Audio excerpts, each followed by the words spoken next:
अस्सलाम वालेकुम एवरीवन, मेरा नाम असद है और आज PHP फंडामेंटल्स का लेसन नंबर 47 है। इस वीडियो लेसन में मैं आपके साथ डेटाबेस की रिलेशनशिप्स की इंपॉर्टेंस के बारे में बात करूंगा। जो मैंने डेटाबेस का आपके साथ इंट्रोडक्शन करवाया था उसमें मैं कुछ चीज़ें मिस कर गया था, तो सबसे पहले उन चीज़ों की तरफ आते हैं, वो मैं आपको दिखा दूँ।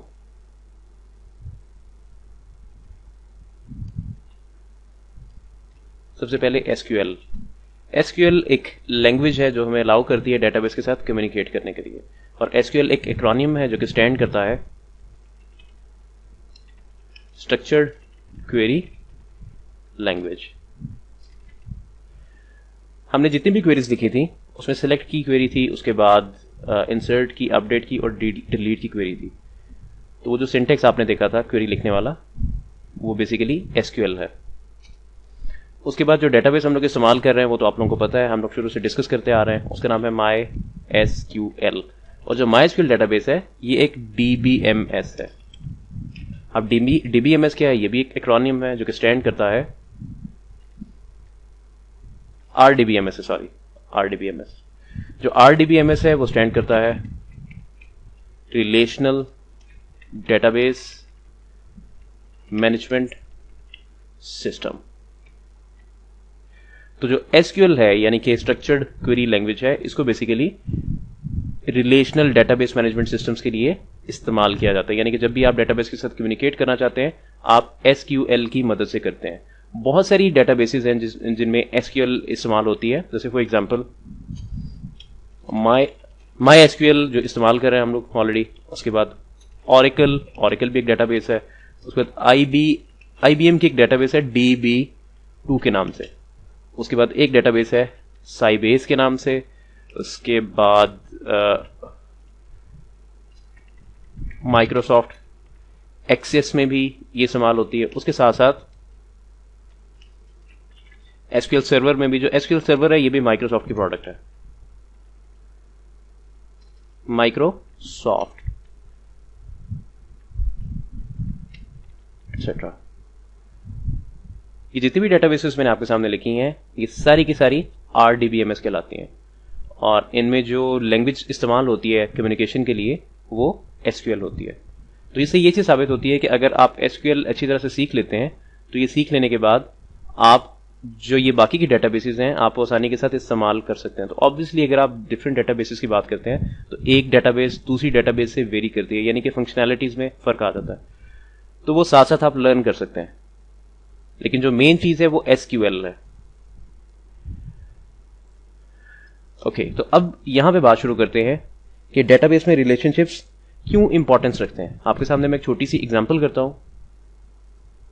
उसके लिए मैं माइक्रोसॉफ्ट एक्सेल ओपन कर लेता हूं।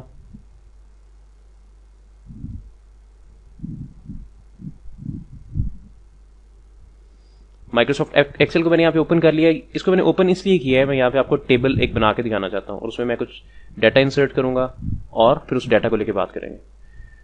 इतना पार्ट मैं सिलेक्ट कर लेता हूँ डेटाबेस के लिए जिसमें मैं डाटा डालना चाहता हूँ, बल्कि इतना सा कर लेता हूँ, यही सफिशिएंट है। और ओके, तो इसमें बॉर्डर सबसे पहले अप्लाई कर देते हैं। उसके बाद जो इसमें टेक्स्ट आएगा वो सेंटर में आएगा, और जो टेक्स्ट का साइज है वो भी बढ़ा देता हूँ ताकि आपको क्लियरली नजर आता रहे। 28 या 36 कर लेते हैं। 36 कर देने के बाद अब इसकी मैं विड्थ इंक्रीज कर देता हूँ। जो इसके कॉलम्स हैं, डेटाबेस के जो टेबल्स होते हैं उनमें भी रोज और कॉलम्स होती हैं। ये मैंने बेसिकली एक टेबल बनाया।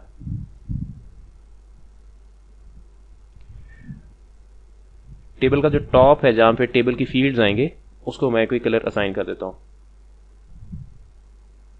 बल्कि जो ऊपर वाला पार्ट है इसको मैं मर्ज कर देता हूं। मर्ज करने के बाद जो नीचे वाला पार्ट है इसको मैं कलर कर देता हूं, यानी कोई लाइट सा कलर चूज कर लेता हूं। जो सबसे पहली फील्ड है, इस टेबल का नाम सबसे पहले ऊपर लिख लेते हैं। जो टेबल का नाम है वो स्टूडेंट है, स्टूडेंट्स। इसके अंदर स्टूडेंट्स के रिकॉर्ड्स आएंगे, तो सबसे पहले स्टूडेंट की आईडी आ जाएगी। मैं इसकी भी विड्थ बढ़ा लेता हूं इस फील्ड की।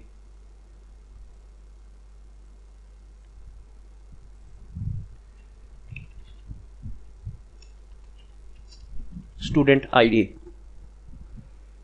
इसकी विड्थ मुझे और बढ़ाना पड़ेगी।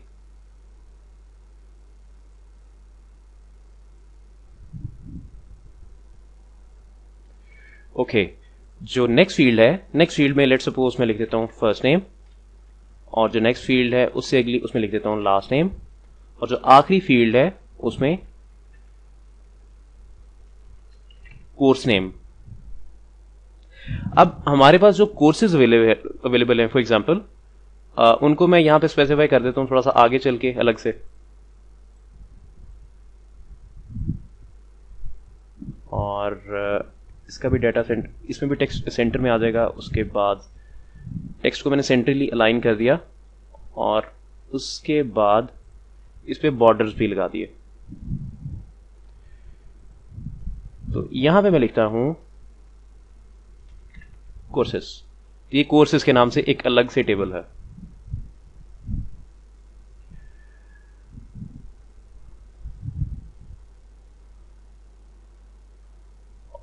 इसको भी मैं बैकग्राउंड कलर असाइन कर देता हूं।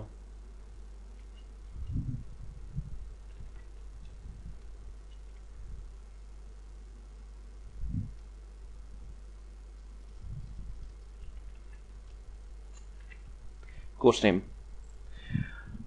ओके, तो अभी हमारा जो फोकस रहेगा बेसिकली वो इस वाले टेबल पे रहेगा जो स्टूडेंट्स के नाम से टेबल है। और जो ये मैंने आगे एक्स्ट्रा एक टेबल बना लिया, इसमें जस्ट मैं आपको कुछ कोर्सेज के नाम दिखा दूंगा जो कि एक स्टूडेंट रजिस्टर कर सकता है।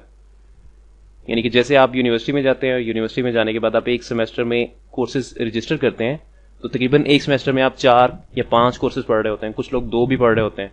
तो ये आप पे डिपेंड करता है कि आप कितने कोर्सेज रजिस्टर करवाते हैं। तो यहां पे मैं कोर्सेज के नाम लिख देता हूं, लेट्स सपोज PHP, उसके बाद डेटाबेस, उसके बाद C#, और उसके बाद C++। तो ये 4 तरह के कोर्सेज हैं। अब जो एक स्टूडेंट है वो एक से ज्यादा कोर्स भी रजिस्टर करवा सकता है। अब जो स्टूडेंट आईडी है बेसिकली ये प्राइमरी की है। जो प्राइमरी की होती है इसकी कुछ इंपॉर्टेंट प्रॉपर्टीज होती हैं। उनमें से जो एक इंपॉर्टेंट प्रॉपर्टी है उसमें जितनी भी वैल्यूज आती हैं, यानी कि उस कॉलम में जितनी भी वैल्यूज आती हैं, यानी लेट्स सपोज जो स्टूडेंट अंडरस्कोर आईडी वाला कॉलम है, इसको अगर मैं प्राइमरी की बना देता हूं तो इसमें नीचे जितनी भी वैल्यूज आएंगी, जैसे फॉर एग्जांपल 1 आ गया, उसके बाद 2 आ गया, उसके बाद 3 आ गया, तो ये यूनिक वैल्यूज आ सकती हैं। अब 1 तो ऊपर आ चुका है, नीचे दोबारा 1 नहीं आ सकता। जो प्राइमरी की है वो इस 1 को नहीं आने देगी और एरर आ जाएगा, आपकी क्वेरी फेल हो जाएगी। उसके साथ साथ जो प्राइमरी की एक दूसरी प्रॉपर्टी है, प्राइमरी की वाला जो कॉलम है उसमें कोई भी सेल खाली नहीं रह सकता। तो जो 2 प्रॉपर्टीज हैं प्राइमरी की मैं आपके सामने मेंशन कर देता हूं।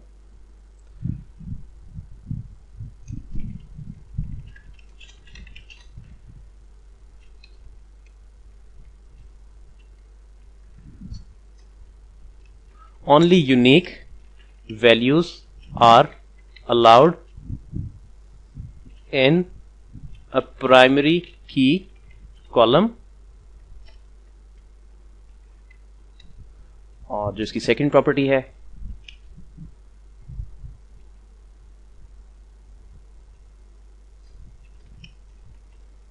the column cannot contain null value। The value is mandatory। ये 2 इसकी मेन प्रॉपर्टीज है। और इसमें होता ही है कि जो इसकी सबसे पहले वाली प्रॉपर्टी है वो क्या कह रही है कि only unique values are allowed in a primary की कॉलम। तो हमारे केस में जो प्राइमरी की का कॉलम है वो कौन सा है, ये वाला स्टूडेंट अंडरस्कोर आईडी, ये वाला। और इसमें कहा जा रहा है कि इस कॉलम में जितनी भी वैल्यूज आएंगी वो यूनिक आएंगी। लेकिन यहां पे आप एक चीज नोट करें, यहां पे ऊपर 1 आ रहा है और उसके साथ साथ नीचे भी 1 आ रहा है, तो ये यूनिक नहीं है। यहां पे प्राइमरी की जो प्राइमरी की कंस्ट्रेंट जो है वो फेल हो रहा है। इसलिए अगर यहां पे 4 आ जाता है तो बिल्कुल ठीक है, 4 आ जाए, यहां पे बेशक 5 आ जाए। आइडिया इसका ये है कि यहां पे जितनी भी वैल्यूज आएंगी वो यूनिक आएंगी इस कॉलम में, वो सेम वैल्यूज नहीं आ सकती। उसके साथ साथ जो दूसरी चीज है, इसमें कोई भी सेल इस कॉलम में जो स्टूडेंट अंडरस्कोर आईडी वाला कॉलम है, इसमें कोई भी सेल एम्प्टी नहीं रह सकता। जैसे ऊपर 2 सेल्स एम्प्टी रह रहे हैं, वो एम्प्टी नहीं रह सकता, नहीं तो प्राइमरी की कंस्ट्रेंट फेल हो जाएगा। ओके, तो अभी जो मैंने टॉपिक थोड़ा सा डिस्कस किया आपके साथ प्राइमरी की का, इसको जरा ज़हन से निकाल दें। तो अभी हम सिर्फ ये एज्यूम कर लेते हैं कि जो स्टूडेंट आईडी वाला कॉलम है ये ऑटो इंक्रीमेंट किया हुआ है। तो फॉर एग्जांपल इसमें अगर सबसे पहला रिकॉर्ड आता है 1, स्टूडेंट का फर्स्ट नेम जॉन, जो लास्ट नेम है वो स्मिथ है। अब जो जॉन स्मिथ है वो ये तमाम कोर्सेज लेना चाहता है, यानी कि PHP भी, डेटाबेस भी, उसके बाद C# और C++। डेटाबेस की जगह पे मैं DB लिख देता हूं, थोड़ा सा कंसाइज हो जाएगा। अब स्मिथ चाहता है कि वो चारों के चारों कोर्सेज ले ले। मैं कोर्स अंडरस्कोर नेम वाले कॉलम पे आता हूं और यहां पे आके लिखता हूं PHP, DB, C# and C++।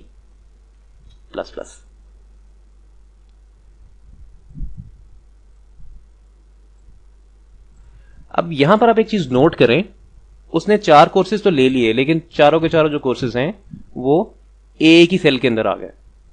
यानी कि कोर्स अंडरस्कोर नेम के नाम से कॉलम बना हुआ है, उसका जो एक सेल है तमाम वैल्यूज उसके अंदर आ गई।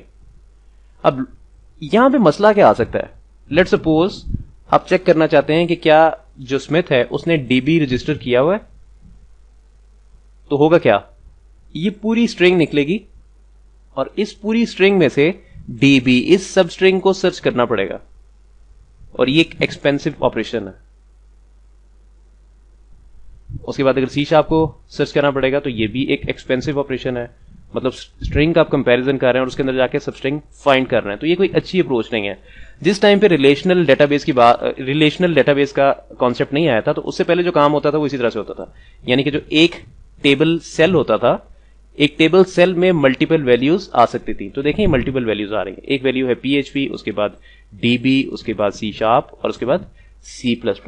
लोग यहां पे अरेज भी स्टोर कर सकते थे, तो वो कोई अच्छी अप्रोच नहीं थी।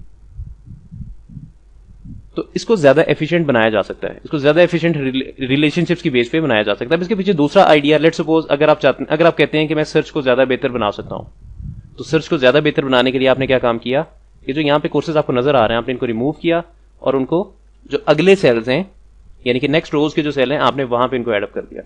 DB, उसके बाद PHP, उसके बाद C++। अब हुआ क्या, अब ये जो भी रिकॉर्ड्स आपको नजर आ रहे हैं, DB है, PHP है, C++ है, ये सब कुछ जॉन से रिलेटेड है। अब अगर इसके साथ मैं जॉन और स्मिथ लिखता हूं तो देखें यहां पे रेपिटेशन आ गई, जॉन बार बार आ रहा है, नीचे भी जॉन आ रहा है, यहां पे भी, यहां पे भी, यहां पे भी, इधर भी यहां पे स्मिथ रिपीट हो रहा है इस कॉलम में, मतलब नीचे तक स्मिथ आ रहा है। और इसका मतलब यह है कि अगर ये रिपीट हो रहा है तो आगे जो आईडी आएगा वो 1 आएगा, लेकिन यहां पे 1 नहीं आ सकता। 1 क्यों नहीं आ सकता? क्योंकि ये जो कॉलम है बेसिकली इसको मैंने ऑटो इंक्रीमेंट किया हुआ।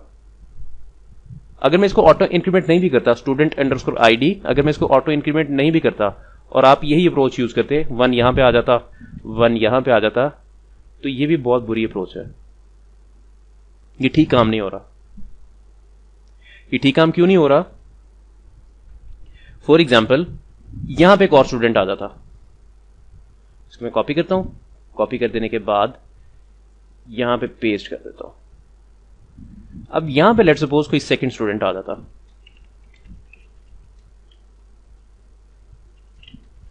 जो मोहम्मद अली है, वो सिर्फ 2 कोर्सेज रजिस्टर करवाता, एक PHP और एक DB।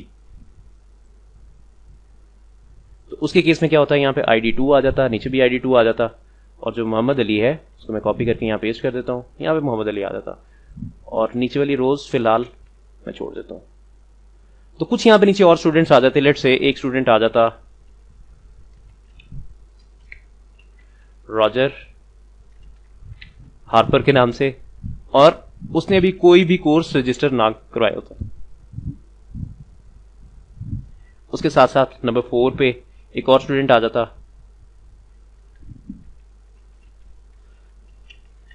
काशिफ खान, और उसने भी अभी कोई कोर्स रजिस्टर ना करवाया हुआ होता, या लेट्स से करवाया हुआ होता। मैं यहां पे PHP लिख देता हूं।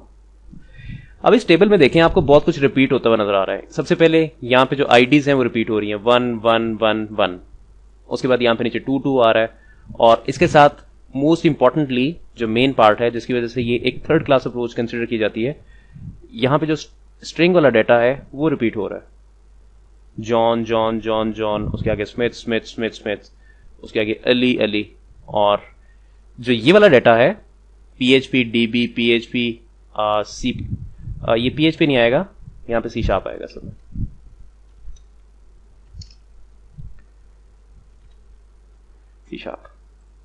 C#, उसके बाद C++। अब नीचे अली है, अली ने भी PHP रजिस्टर करवाया हुआ है, उसके साथ साथ उसने DB भी रजिस्टर करवाया हुआ है। अब ये जो कॉलम है लास्ट नेम वाला, हम इसको भी फिक्स कर सकते हैं, उसके साथ साथ इस कॉलम को भी फिक्स कर सकते हैं। अब यहां पे अगर जब हम लोग स्प्लिट कर लेते हैं, मतलब जितने भी कोर्सेज हैं आप उनको स्प्लिट कर लेते हैं और हर सेल के अंदर आ जाते हैं, वो हर सेल में आ जाने के बाद जो सर्चिंग वाला पार्ट है वो बहुत ज्यादा आसान हो जाता है। यानी फॉर एग्जांपल अगर PHP को सर्च करना है तो ऑब्वियसली डायरेक्टली ये जो स्ट्रिंग है PHP के नाम से ये मैच कर जाएगी, ये भी मैच कर जाएगी और नीचे वाली भी मैच कर जाएगी और ये भी मैच कर देगी। अगर आप स्पेसिफिक रहते हैं, अगर आप चेक करना चाहते हैं कि ID नंबर 1 और PHP, तो उसका मतलब ये है कि ID नंबर 1 ने जो PHP रजिस्टर करवाई वो एक ही दफा करवाई, इसके बाद दोबारा नहीं करवाई। ID नंबर 2 है जिसने फिर PHP रजिस्टर करवाई। तो ये जितना भी टेक्सचुअल डाटा आ रहा है इसको हम किसी और तरह से मैनेज कर सकते हैं। यानी कि हमारा टारगेट ये कि जो डाटा यहां पे आपको नजर आ रहा है रिपीट हो रहा है, रिपीटेड डाटा ठीक करना है हमने, ये फजूल में रिपीट हो रहा है। उसके साथ साथ यहां पे भी डाटा कुछ रिपीट होता हुआ नजर आ रहा है, इसमें PHP आ रहा है बार बार, उसके बाद नीचे DB बार बार आ रहा है। अब लेट्स से नीचे और भी स्टूडेंट्स आते हैं, हो सकता है ये तमाम कोर्सेज कोई और स्टूडेंट भी ले ले। तो हमारी कोशिश बेसिकली ये होती है कि जितना भी डाटा रिपीट हो रहा होता है जो कि स्ट्रिंग की शक्ल में होता है, उसके साथ हम कोई ऐसा काम करें कि हमारा काम ज्यादा एफिशिएंट हो जाए और ज्यादा स्टोरेज इस्तेमाल ना हो। यहां पे मेमोरी भी अच्छी खासी इस्तेमाल हो रही है। अब यहां पे मेमोरी कैसे अच्छी खासी इस्तेमाल हो रही है, अब मैं एक और एडवांस टॉपिक है उसको डिस्कस करने लगा। नॉर्मली अगर आपका 32 बिट ऑपरेटिंग सिस्टम है और आप उस पे जो इंटीजर डाटा टाइप है अगर आप उसकी बात करते हैं तो उसकी एक कैपेसिटी होती है। व्हाट आई मीन टू से इज, उसकी कैपेसिटी मतलब उसमें आप एक लिमिट होती है, उस लिमिट से बड़ा नंबर आप उसमें नहीं रखवा सकते। फॉर एग्जाम्पल अगर मैं ब्राउजर पे आता हूं तो यहां पे आके ठहरे, मैं इसको MySQL वाला जो मॉड्यूल है इसको स्टार्ट कर लूं और इसको यहां पे ओपन कर लेते हैं।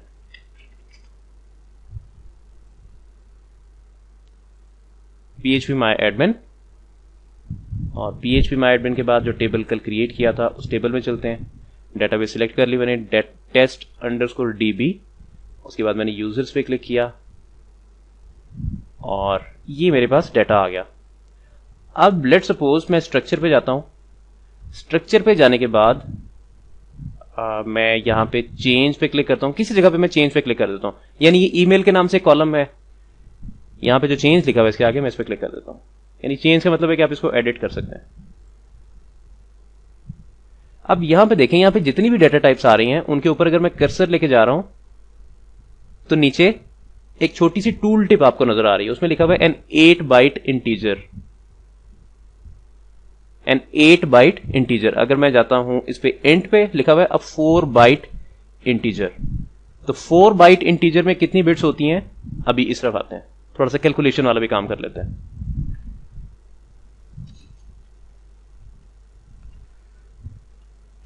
One byte is equals to 8 bits. 1 byte में 8 बिट्स आते हैं, ठीक है। और जो इंटीजर है, जो इंटीजर डाटा टाइप है एंड, वो इक्वल होता है 4 बाइट्स के। जब इंटीजर 4 बाइट्स के इक्वल हो गया तो इसका मतलब ये है कि हमें 8 को 4 के साथ मल्टीप्लाई करना पड़ेगा। अगर बिट्स की बात करते हैं, अगर 4 बाइट्स को आप बिट्स में कन्वर्ट करते हैं तो वो 32 बिट्स बनते हैं।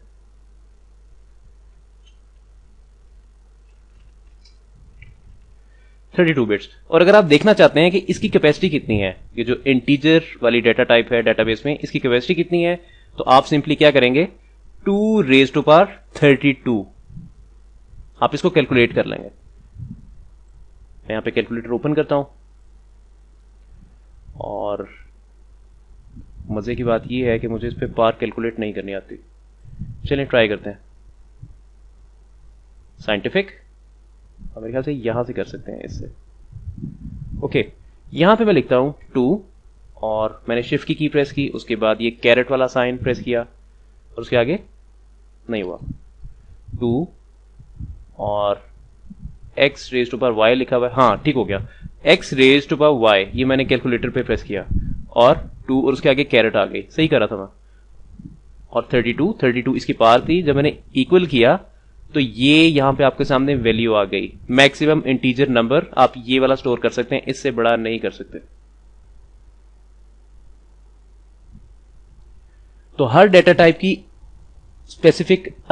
का स्पेसिफिक साइज होता है। अब वापस आते हैं, मैं ज्यादा अब डेप्थ में नहीं जाता, वापस आते हैं। अब यहां पे देखें, जो इंटीजर है, इंट डेटा टाइप, वो 4 बाइट्स है। और अगर आप var4 पे आते हैं, अगर आप var4 की बात करते हैं, एवरी कैरेक्टर टेक्स 1 बाइट। अगर आप var4 डेटा टाइप इस्तेमाल करते हैं तो इसमें एक कैरेक्टर 1 बाइट मेमोरी कंज्यूम करता है। यानी फॉर एग्जाम्पल, अगर मैं नीचे आके लिखता हूं पाकिस्तान, तो पाकिस्तान में कितने कैरेक्टर्स आ रहे हैं? PAKISTAN 1 2 3 4 5 6 7 8। यहां पे 8 बाइट डेटा कंज्यूम हो रहा है। और इंटीजर का केस, अगर मैं इसको कोई आईडी दे देता हूं पाकिस्तान को, तो उस केस में 4 बाइट्स मेमोरी कंज्यूम हो रही होगी। तो देखें, मेमोरी भी हम लोग सेव कर सकते हैं। यानी कि इंट के केस में अगर आप एक नंबर यूज कर लेते हैं तो 4 बाइट्स, और अगर आप स्ट्रिंग स्टोर कर रहे हैं पाकिस्तान के नाम से, यानी कि स्ट्रिंग टाइप डाटा आप स्टोर कर रहे हैं, तो उसमें एक कैरेक्टर 1 बाइट मेमोरी लेता है, 1 बाइट मेमोरी कंज्यूम करता है। ओके, वापस आते हैं। अब यहां पे देखें, हमारा ये स्ट्रिंग टाइप डाटा है और रिपीट हो रहा है। उसके बाद ये भी स्ट्रिंग टाइप डाटा है, ये भी रिपीट हो रहा है, और ये भी स्ट्रिंग टाइप डाटा है, रिपीट हो रहा है। जब रिलेशनल डेटाबेसेस का कॉन्सेप्ट आया था, तो उसके बाद इस काम को काफी एफिशिएंट कर दिया गया था। इसको एफिशिएंट कैसे कर दिया गया था, अब इसको देखते हैं। मैं इसी टेबल को फिर से कॉपी कर लेता हूं, बल्कि ये पूरे का पूरा पार्ट कॉपी कर लेता हूं। नेक्स्ट टेबल पे कॉपी, स्क्रॉल डाउन करते हैं और यहां पे आके इसको पेस्ट कर देता हूं। इसको पेस्ट कर देने के बाद अब इस टेबल को थोड़ा सा मैं नीट कर देता हूं और इस रिकॉर्ड को कॉपी कर लेता हूं और इसको यहां पे पेस्ट कर देता हूं और बाकी सब कुछ यहां से रिमूव कर देता हूं। रिमूव, और इसको भी क्लियर कर देते हैं।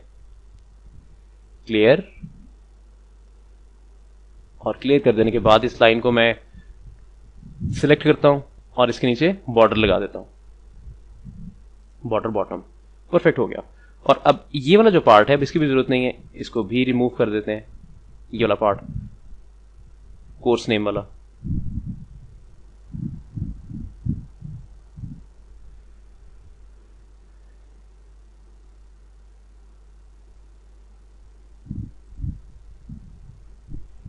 इसको भी खत्म कर दिया, ये डाटा भी रिमूव कर दिया और ये कलर भी रिमूव कर देता हूं, इसको व्हाइट कर देते हैं।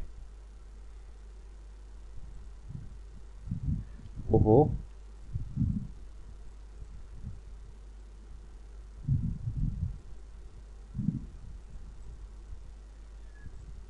ठीक हो गया।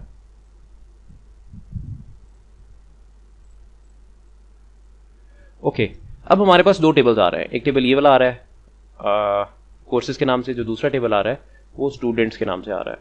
अब यहां पे हम एक टेक्निक अप्लाई करने वाले हैं जिसकी वजह से हमारा काम अच्छा खासा एफिशिएंट हो जाएगा।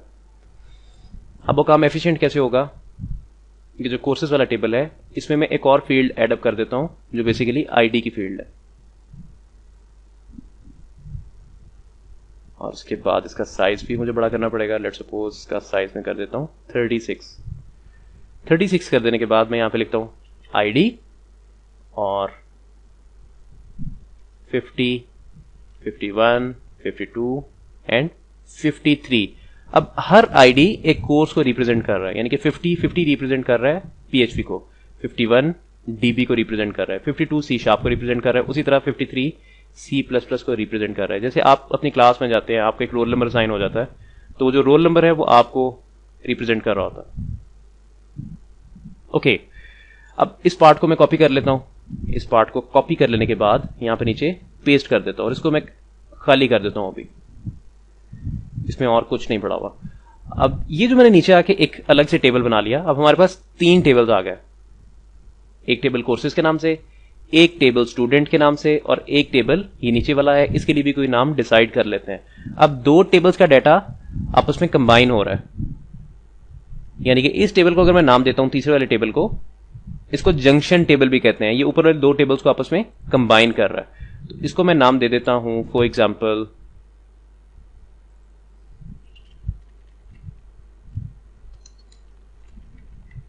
Student courses.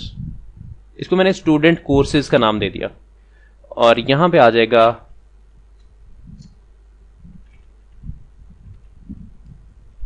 स्टूडेंट आईडी और यहां पे आ जाएगा कोर्स आईडी। इसकी विड्थ बढ़ा देता हूं इस कॉलम की और यहां पे कोर्स आईडी लिख देता हूं।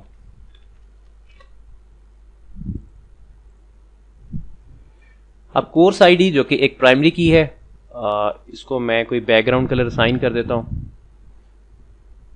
ये मैंने डार्क सा बैकग्राउंड कलर असाइन कर दिया और जो टेक्स्ट का कलर है वो व्हाइट कर देता हूं। और यहां पे भी जो प्राइमरी की है उसको जो बैकग्राउंड कलर है मैंने ग्रे असाइन कर दिया, डार्क ग्रे, और जो कलर है टेक्स्ट का वो मैंने व्हाइट कर दिया। अब जहां पे ये फॉरेन की बन रही है वहां पे मैंने इसका बैकग्राउंड कलर चेंज कर दिया, लेट्स सपोज रेड, इसको भी रेड कर दिया, लेकिन जो ऊपर टेक्स्ट आ रहा है उसको व्हाइट कर दिया।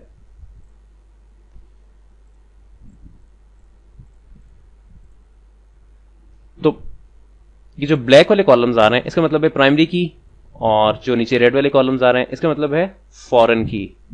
अब फॉरेन की कुछ प्रॉपर्टीज होती हैं वो भी डिस्कस कर लेते हैं। प्राइमरी की, और इस जगह पे मैं थोड़ा सा रूम ऐड कर लेता हूं।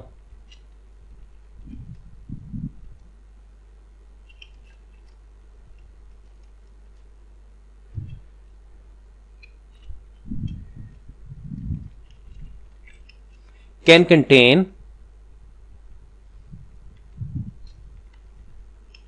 Duplicate values, can be null, ये नल भी हो सकती है। मेरे ख्याल से इतनी काफी है। प्राइमरी की, उसके बाद फॉरेन की। वापस चलते हैं। अब फॉरेन की जो है उसमें डुप्लीकेट वैल्यूज भी आ सकती हैं और उसके बाद उसमें नल वैल्यूज भी आ सकती है। पीछे इन टेबल्स पे वापस आते हैं। रेड कलर में फॉरेन की है, मैं यहां पे साथ बल्कि स्पेसिफाई भी कर देता हूं एफके। एफके का मतलब होता है फॉरेन की, और पीके का मतलब होता है प्राइमरी की।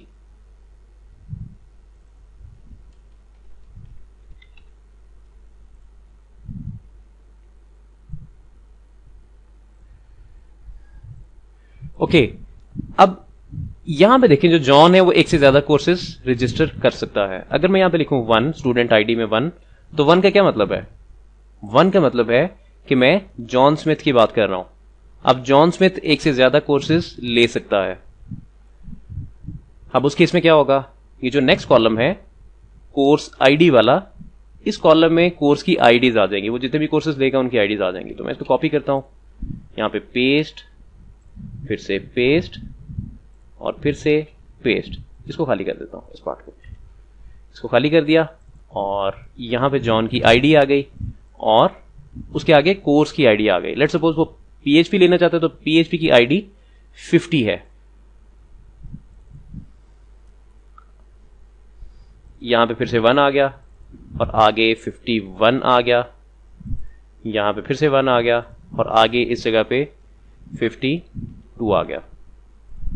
तो जो जॉन है उसने पीएचपी भी रजिस्टर करवा लिया, पीएचपी भी करवाया, डीबी भी करवाया, सी शार्प भी और सी प्लस प्लस भी, यानी कि तमाम कोर्सेज करवाए। इसका मतलब ये है कि जॉन लास्ट वाला कोर्स भी रजिस्टर करवाएगा।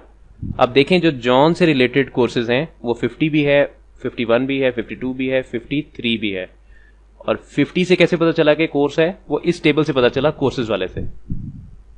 अब यहां पे जो ये कोर्स अंडरस्कोर आईडी के नाम से प्राइमरी की है, उसको इस टेबल के अंदर यानी कि स्टूडेंट अंडरस्कोर कोर्सेज वाले टेबल के अंदर फॉरेन की बना दिया, और उसके साथ साथ जो स्टूडेंट अंडरस्कोर आईडी है उसको स्टूडेंट अंडरस्कोर कोर्सेज वाले टेबल में फॉरेन की बना दिया। तो हमारे पास जो पीछे रिपीटिंग वैल्यूज आ रही थी, जो कि बेसिकली स्ट्रिंग्स थी, यानी कि नाम देखें बार बार रिपीट हो रहे थे, John John John John, Smith Smith Smith Smith, उसके बाद PHP, फिर नीचे PHP आ रहा है, नीचे फिर से PHP आ रहा है। तो ये जो टेक्सचुअल डाटा था हमारा, यानी कि स्ट्रिंग टाइप डाटा था जो कि रिपीट हो रहा था, उसकी वजह से हमारी मेमोरी अच्छी खासी कंज्यूम हो रही थी। तो उसको अभी एफिशिएंट बनाया। उसको एफिशिएंट कैसे बनाया? मेरे पास 3 टेबल्स आ गए, एक ये टेबल आ गया, एक ये टेबल आ गया और ये टेबल आ गया। अब रिपीटेड वैल्यूज जो आ रही हैं वो इंटीजर वैल्यूज आ रही हैं, यानी कि ये भी 4 बाइट डाटा है, ये भी 4 बाइट, ये भी 4 बाइट और ये भी 4 बाइट डाटा है। और यहां पे जहां पे स्ट्रिंग की बात आ रही है, अब देखिए मोहम्मद, अब मोहम्मद में कितने कैरेक्टर्स आ रहे हैं? MOHAMMAD, तो 2 to 4 6 8, इसमें 8 कैरेक्टर्स आ रहे हैं। यहां पे 8 बाइट डाटा ले रहा है मोहम्मद। लेकिन अगर मैं नीचे आता हूं तो यहां पे सिर्फ वही सिंगल टाइम 8 बाइट डाटा ले रहा है, लेकिन जब मैं कोर्स रजिस्टर करता हूं तो हमेशा 4 बाइट डाटा लिया जा रहा है, जो कि फिक्स है। 4 बाइट स्टोरेज ली जा रही है। आई एम सॉरी, मैं गलत बोल गया। जो यहां पे मेमोरी कंज्यूम की जा रही है इस कॉलम में, स्टूडेंट अंडरस्कोर आईडी, उसके साथ साथ कोर्स अंडरस्कोर आईडी में, जो कि इंटीजर डाटा, इसकी डाटा टाइप है, वो 50, वो है बेसिकली 4 बाइट्स। उसका जो मेमोरी का साइज है वो 4 बाइट, यानी कि 4 बाइट मेमोरी कंज्यूम हो रही है हर दफा। उसके साथ अब लेट सपोज कहते हैं कि जो मोहम्मद है उसने भी कोर्सेज रजिस्टर करवाने हैं। मैं यहां पे लिखता हूं 2 लिखने के बाद आगे मोहम्मद के कोर्सेज आ जाएंगे। तो लेट सपोज मोहम्मद जो है वो PHP करवा लेता है, उसके बाद DB करवा लेता है। तो PHP की आईडी क्या है? 50, और उसके साथ जो DB है, DB की आईडी है 51। और किसने इसको रजिस्टर किया? मोहम्मद ने किया। और कैसे पता चला? 2 से, और 2 किसकी आईडी है? मोहम्मद की आईडी है। जब रिलेशनशिप्स हम लोग बनाते हैं वो टेबल्स के रिलेशनशिप्स आपस में बनाते हैं। अब ये 3 डिफरेंट टेबल्स आ गए हमारे पास, और तीनों टेबल्स में जो हमारे पास इंफॉर्मेशन है वो किसी ना किसी तरह से आपस में रिलेट करती है। और इंफॉर्मेशन आपस में रिलेट करवाने के लिए जो तीसरा टेबल है स्टूडेंट अंडरस्कोर कोर्सेज के नाम से, उसको मैंने इंट्रोड्यूस करवाया। और उसको इंट्रोड्यूस करवाने की वजह से हमारे पास जो मेमोरी कंज्यूम हो रही थी, मेमोरी की कंजम्पशन बहुत बुरी तरह यूज हो रही थी। देखें इस जगह पे देखें, तो उसको हमने ठीक कर लिया। अब यहां पे जो रिपीटिंग वैल्यूज आ रही हैं वो सिर्फ और सिर्फ इंटीजर टाइप डाटा है, और जो एक इंटीजर है वो कितनी मेमोरी कंज्यूम करता है? Just 4 bytes. जो एक स्ट्रिंग है उसमें एक कैरेक्टर 1 बाइट कंज्यूम करता है। जैसे यहां पे मोहम्मद है तो मोहम्मद में 8 कैरेक्टर्स आ रहे हैं, तो जो 8 कैरेक्टर्स हैं वो 8 बाइट मेमोरी कंज्यूम कर रहे हैं। तो हमने अच्छा खासा बेहतर काम कर लिया, यानी कि जो मेमोरी कंजम्पशन वाला काम है वो अच्छा खासा बेहतर कर लिया। अभी आपके साथ मैंने रिलेशनशिप्स को डिस्कस तो नहीं किया, लेकिन एक मैंने छोटी सी बेसिक एग्जांपल की आपके सामने।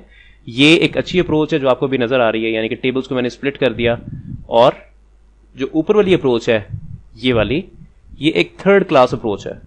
कुछ लोगों को मैंने देखा है वो इस तरह से भी काम कर रहे होते हैं, लेकिन उनकी डेटाबेस पे जैसे जैसे उनकी एप्लीकेशन स्केल करती है, डाटा ज्यादा आता है, फिर वो प्रॉब्लम करती है। तो ये वाली अप्रोच अच्छी है।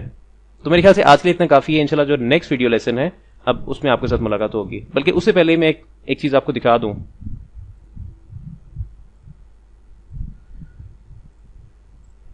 जो मैंने यहां पे डाटा टाइप्स की बात की थी, जैसे इंटीजर है, अब इसकी कैपेसिटी की मैंने बात की थी। अब जितनी भी डाटा टाइप्स हैं आप उनकी कैपेसिटी को चेक कर सकते हैं। स्पेसिफिकली वो लोग जिन्होंने लाइफ में कभी प्रोग्रामिंग नहीं की और ये चीजें उनके लिए न्यू है, क्योंकि जो लोग कंप्यूटर साइंस से बिलोंग करते हैं, कोई BScs कर रहा है, कोई MScs कर रहा है, कोई BCS कर रहा है, उनके लिए तो ये जो मैं कैपेसिटी की बात कर रहा हूं कि एक स्पेसिफिक डाटा टाइप की क्या कैपेसिटी होती है, वो उनके लिए मसला नहीं है।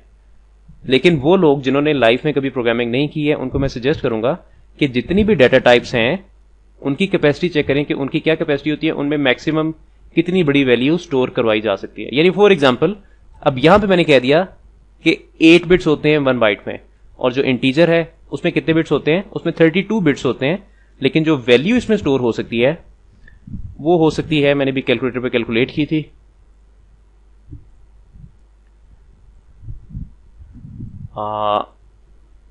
चलें, कैलकुलेटर में ऊपर नहीं करता, वैसे ही एज्यूम कर लेते हैं। लेट्स सपोज मैं कहता हूं